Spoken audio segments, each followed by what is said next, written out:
But we did watch a couple things last time that I was over at Kat's house. We got a lot of stuff done, actually. We got a lot. We burned through a lot of material.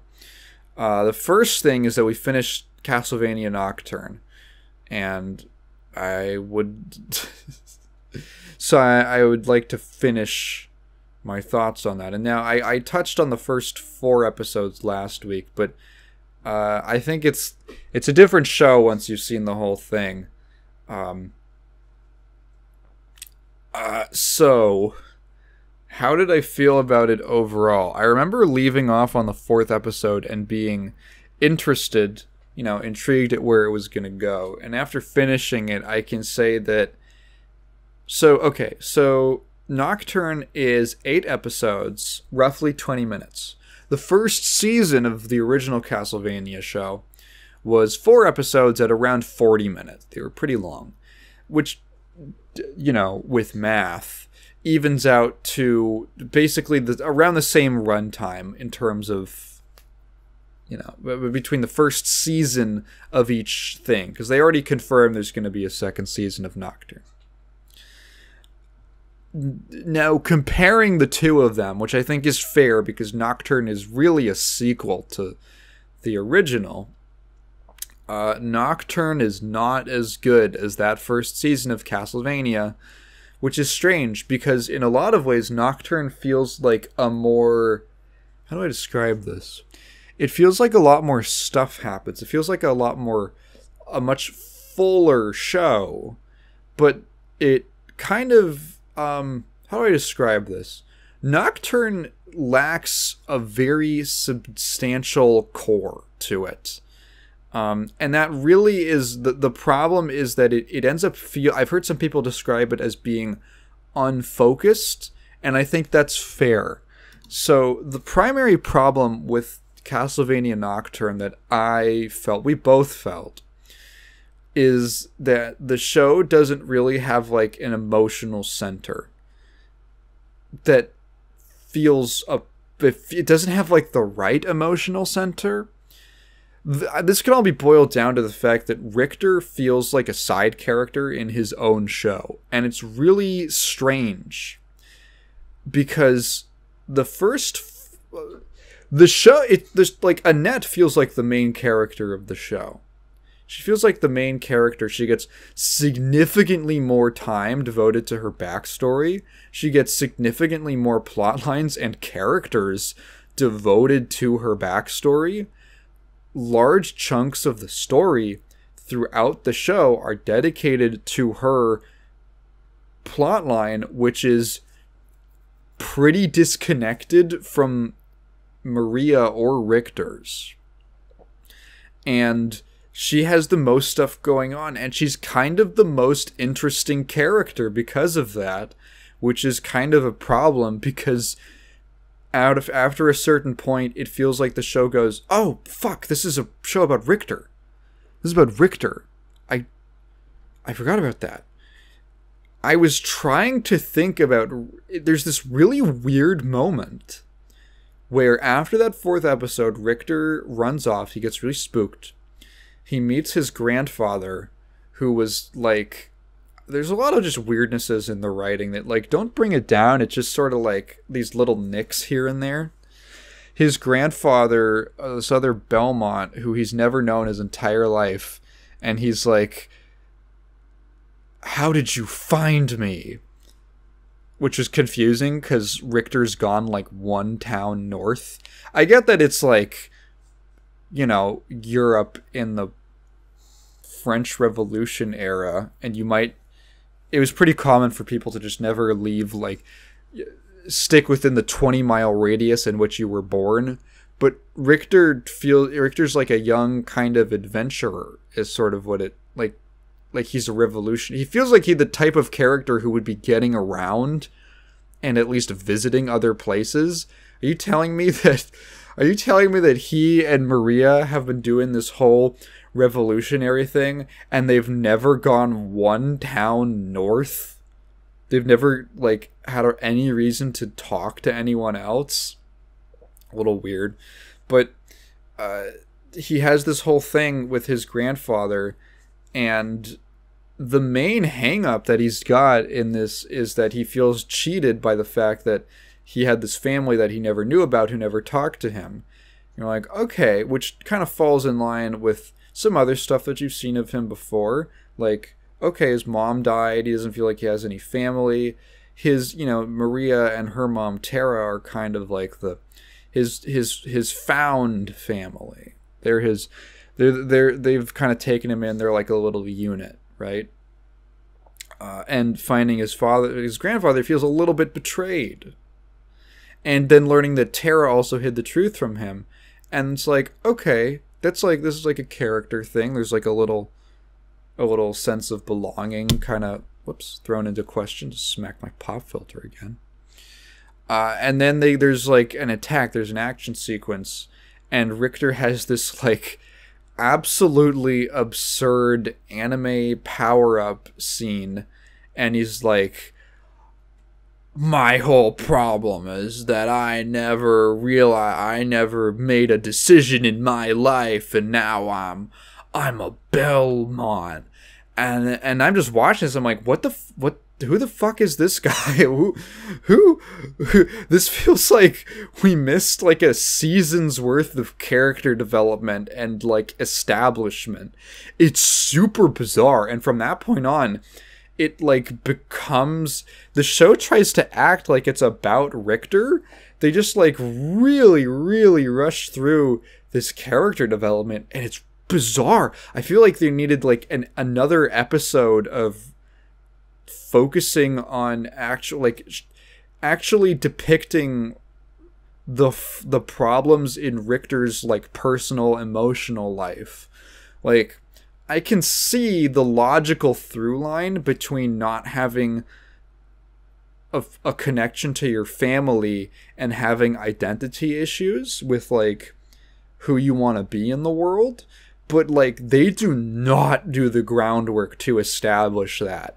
It is really flimsy, and it feels really rushed when it happens. Like, it feels like they're starting to get there when he's talking to his grandfather, like Justa, I think is his name. And, it's like, okay, you're sort of starting to see, so, but like there's just not enough time spent on it. It's really, really weird. And it feels like I don't know, it feels, I want to identify that as a problem. I think that's a problem. That the main character feels especially weak and uninteresting. I was trying to think of things that Richter had done in the show before that scene, and I genuinely couldn't think of any. It like, he's there, he's around, and he's like in the scenes, and he's there, and he fights the vampires, and he talks to people. But in terms of actually like, okay, this thing, we're learning about this thing about him. We are developing this thing about him. We're revealing this. He's doing a thing in the plot, like on his own. He's taking some kind of agency.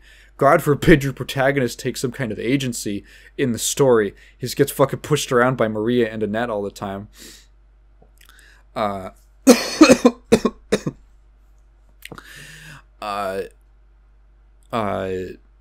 it going? That cough just threw me off.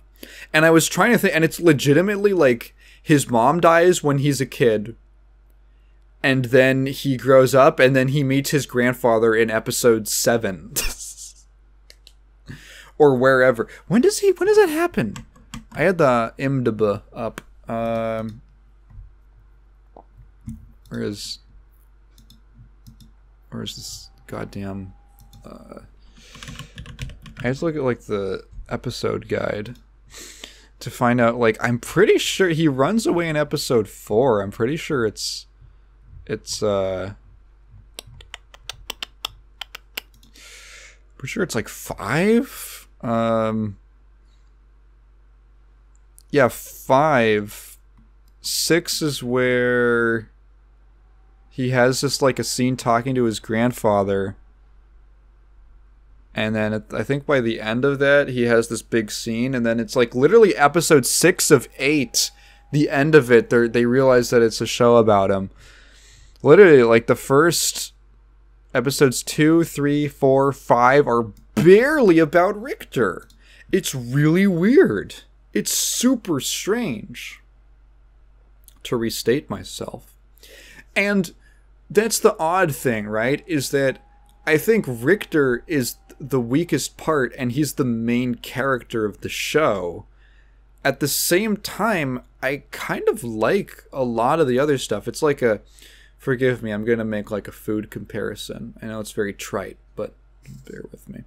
It's like a Danish with no jam, you know? It's... You're like eating this pastry, and it's just pastry. There's no fruit jam filling or anything, or cream cheese. Ooh, the Danish with the cream cheese? That stuff's so good, dude. And it's the show, like, this is a pretty good pastry, kind of like croissant-y bread. You know, I like Annette.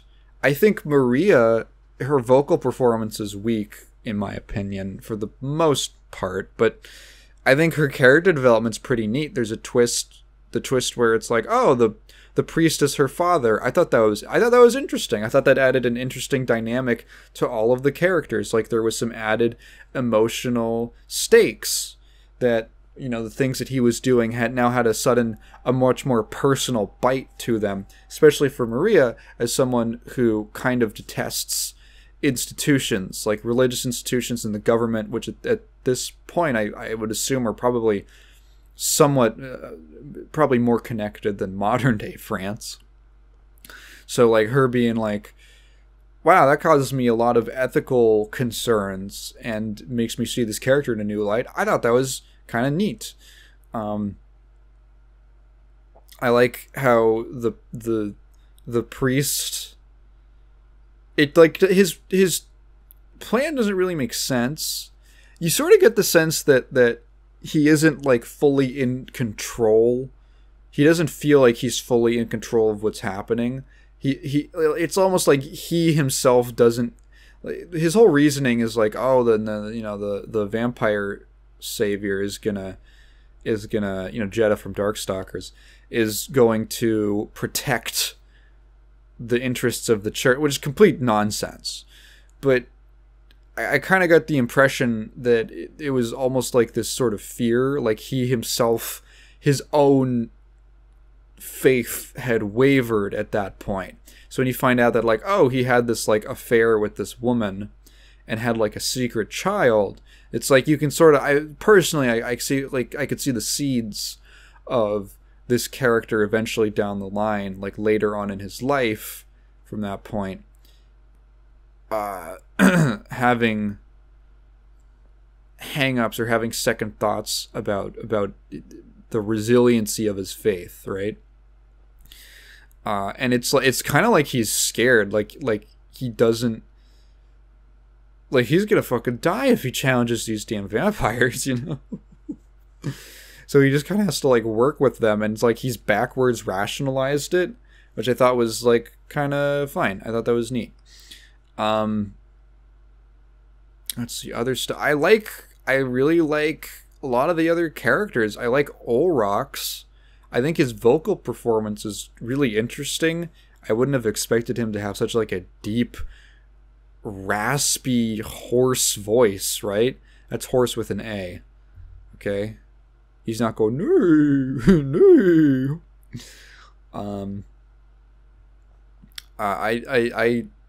The delivery of his stuff, like, it was weird at first, the way that his the performance, but it really grew on me, and I kind of just liked him being in scenes. I liked him acting. I liked, while, like, listening, I was curious about what Olrox had to say about things, and I enjoyed his position as sort of, like, a vaguely he isn't really villainous. I guess he sort of is, like, because he killed Richter's mom. But I liked his place in the story as a bit of a neutral member of the of the vampire faction, which I'm trying to think of examples. I guess like Alucard in the original, but he didn't have much of an association with the vampires like Carmilla and such.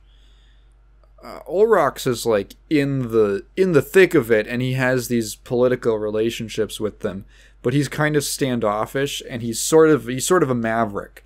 And I thought that was interesting. He doesn't really do anything, which was a bummer. I wish he was more active in the plot, but when he was on screen, I enjoyed it. His relationship, like I really liked the scene. I thought it was interesting, like when he has that scene with, what's the guy's name? Gay boy priest. He's got some odd, Mizrock? Yeah, Mizrock is his name. And he's talking about, you know, they're just having this conversation in this room, their little gay boy room, and he's telling them about how he was involved in like the Revolutionary War in America, and I think Olrox is supposed. He has a weird name. I don't know. I think Olrox is just like a fantasy name, but I think he might be implied to be like Native American or something. I'm not sure. It could be, that could be just like totally conjecture, but I mean, he has like, you know, dark skin and like really long straight hair, black straight hair, and he sort of has like these like native features. It could just be a coincidence, but he was telling him about, you know, how he had this he was on the side of the revolutionaries in the American Revolution, and then his lover he turned into a vampire, was killed by a vampire hunter, and Mizrock is like, well, you have to understand, like, you turn him into a vampire. And he kind of accuses him of being greedy. Like, you knew that was going to happen to him, that would create that kind of danger for him. And Olrox is like, just, he justifies it with the idea that he was in love with him, and that was like, in his mind, he should have been allowed to have done that. And it's kind of interesting. I feel like he's an interesting character, and you sort of see the ways the ways that he still might have, he still has like a soft spot, or at one point in time he sympathized with revolutionary ideas, and then he became very jaded to the human world, and now he's sort of like in this sort of emotionally detached state. Like when Mizrock says, like, why haven't you turned me into a vampire? And he just says, I don't love you. I was like, oh shit. And you wonder, like, okay, how much of that is true, and how much of that is just his sort of coping mechanism and his inability to get attached to someone because of what happened previously. And like, has he not turned him into a vampire? There's like multiple ways that you can read that statement. Does he not love him just because he doesn't actually love him? Does he not love him because he won't let himself get attached? Has he not turned him into a vampire because he actually loves him and he doesn't want that to happen again? Like, he learned his lesson? Like, there's a lot of interesting stuff I thought you could read into his character, and then he just doesn't do anything, which is unfortunate. He helps the main characters out a little bit, but it's sort of indirect, right? He's sort of forced into a position by the plot where he can't do that much, because he kind of has to maintain an alliance at the moment with Erzabet the Battery, the onion lady. I was gonna think about something, and then I forgot about it. But something to do with the character. Oh yeah, I think, okay.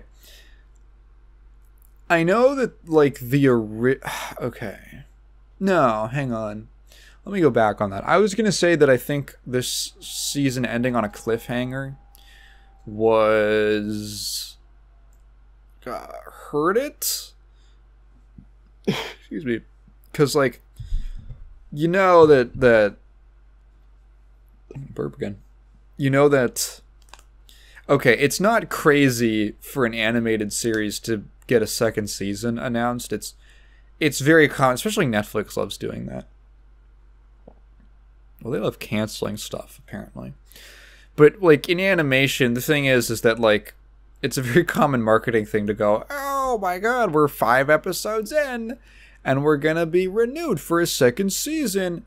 It's like a marketing thing. Really, the second season was basically a given, because animation takes so long to do that when most, what would you call it? I was gonna say, like, not studio, but like either network or, you know, whoever's paying for it, right? Whoever's funding it, whoever's going to buy the show, the production studio, I guess would be the most accurate thing, in this case Netflix. When they sign on for one season, they're really signing on for 2. It might even be part of, like, the agreement, because animation takes so long that if you actually wait the whole process through for it to be animated, marketed, then released, and the show is successful, you want to be able to capitalize on that within a reasonable amount of time, right? You don't want to be like, okay, we're going to have a year between seasons where a lot of the hype is going to die down. You want to, like, within, you know, hopefully like 6 to 8 months, maybe. I don't know when the next season's going to be coming out, but, like, you want to be able to strike while the iron is hot. So really, when a production studio takes on an animated series, the assumption is that they're buying a two season deal, right? However long a season might be, they're going to buy a 2-season deal, with the assumption that you know, if the first season doesn't do that well, then, well, there's a second season, you know, who knows. That's like the cost that they're taking on. So I am pretty confident that when they signed this show, that they were gonna, they knew they were gonna do a second season. And that's what the original one did as well. The original ended on a big cliffhanger. Actually, funny enough, both revealing Alucard. I just realized that. Alucard shows up in the last 10 seconds of this show, and it's kind of cool, and we went, oh, it's Alucard. I like Alucard from the last show. He's gonna be back. That's cool. I guess we're building up to that Symphony of the Night series, which they have to do at some point, right? Like, they have to do Symphony of the Night. And, the difference is that the original series, the original season of that first series, felt it felt almost like a pilot. Like a proof of concept, almost. It's a very tight, controlled story. And again, it's basically the same runtime. It's effectively the same runtime. But in that first season of the original Netflix Castlevania, not a lot of characters. You've got Trevor, Sypha, who only really is in the show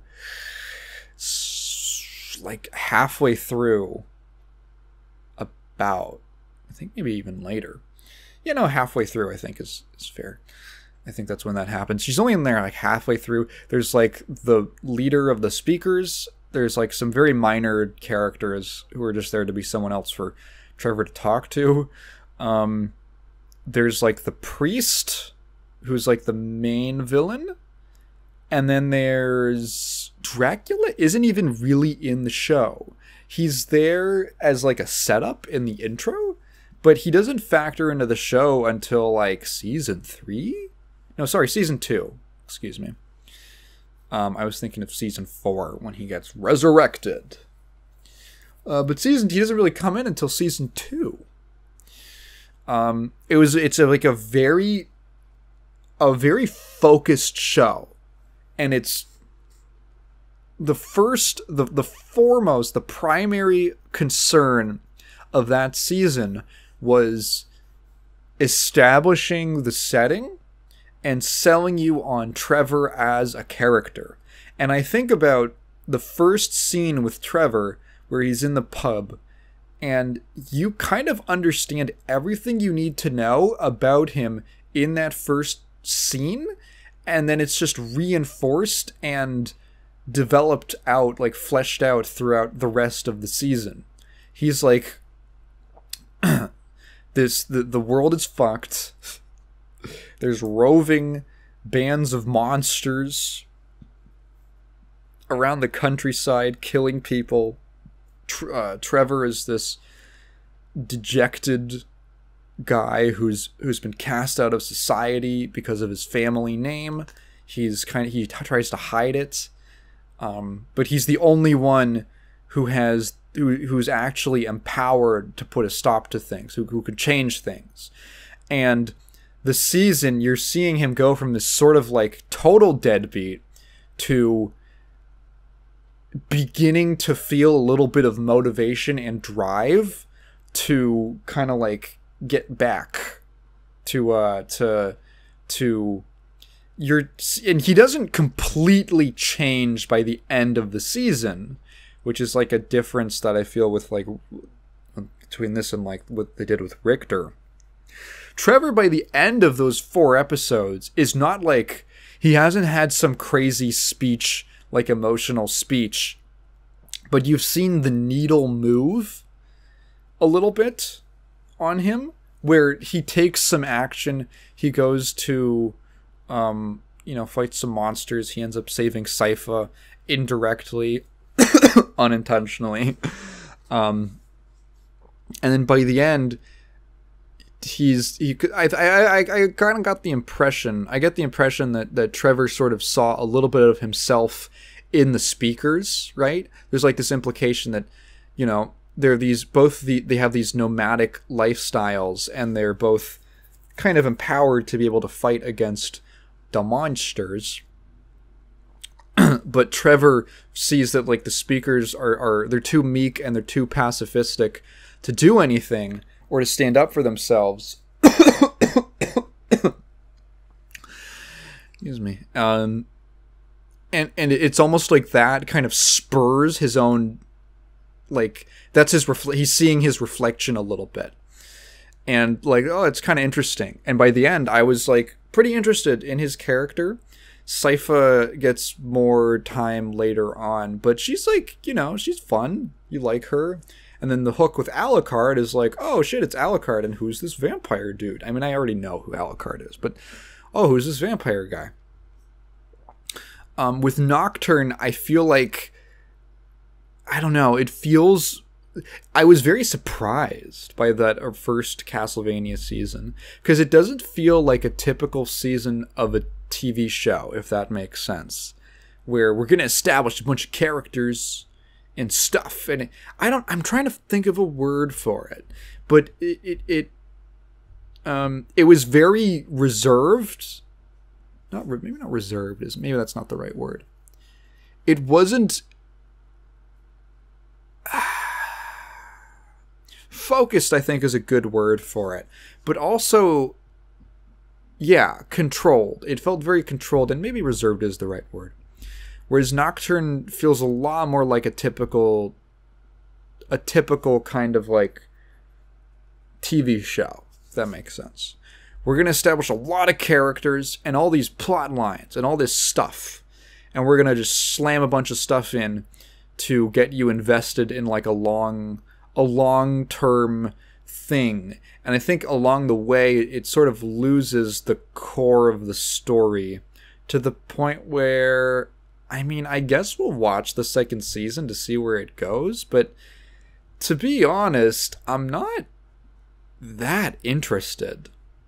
I was much more interested in seeing the rest of the original, but I'm not, like, I don't know where the characters are gonna go. Annette kind of got all of her stuff done in this season. You got her backstory established. She killed the slave owner. That's him. That's who he was. She killed her previous, like, slave master. Richter had his sudden, I'm gonna decide I'm gonna be a character, I guess, now thing. Maria, Maria has, like, something to do because her mom gets hit with the crazy juice by the end of the season. Olrox, I want to see him do anything. Mizrock is there. I like Alucard. I'd like to watch Alucard do stuff. God, I hope he has another sloppy double blowjob from two bisexual Japanese twins. Remember when that happened? That was awesome. But yeah, I would say overall a weaker story than the original.